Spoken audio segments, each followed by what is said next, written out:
मुलगी आई-वडिलांच्या घरात जन्मते, त्यांचं आयुष्य उजळवते. पण लग्नानंतर सगळ्यांचं उत्तर एकच, हे तुझं घर नाही आता.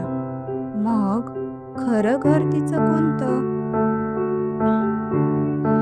लहानपणापासून ती मुलगी आई-वडिलांच्या घरात वाढते.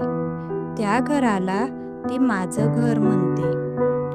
पण लग्न झाल्यावर लोक म्हणतात, आता हे तुझं घर नाही, आता तू नवऱ्याच्या घरी आहेस. पण नवऱ्याच्या घरात गेल्यावर तिला पुन्हा टेकावं लागतं. ही तुझं घर नाही, तू इथे नवीन आहेस, सून आहेस. मग खरं घर कोणतं? आई-वडिलांचं घर की नवऱ्याचं घर? की खरं म्हणजे मुलीचं स्वतःचं घरच नसतं.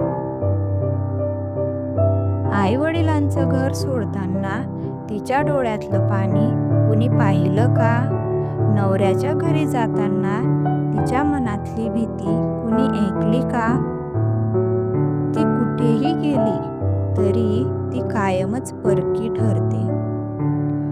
पण मुलींनो, कधीतरी स्वतःच्या पायावर उभं राहा आणि एक तरी घर घ्या, जिथे तुम्ही म्हणू शकाल, हे माझं घर आहे, जिथे मी परकी नाही. कारण खरं घर तेच, जिथे नात्यांबरोबर स्वाभिमान आणि स्वप्नही जपली जातात. मुलीचं घर खरं कोणतं, हा प्रश्न विचारण्याची वेळ संपली.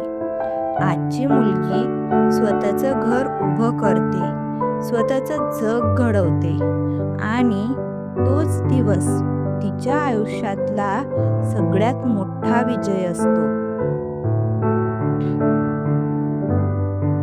मुलगी कुठेही गेली तरी परकी नाही. घर तेव्हाच खरं जेव्हा तिला तिथे आपुलकी, सन्मान आणि स्वाभिमान मिळतो. आणि हो, आजची मुलगी स्वतःच्या पायावर उभी राहून स्वतःचं घर उभं करते, तेव्हा तिचं अस्तित्व जगासमोर चमकतं. व्हिडिओ आवडल्यास व्हिडिओला लाईक करा, शेअर करा आणि आपल्या चॅनलला सबस्क्राईब करायला विसरू नका.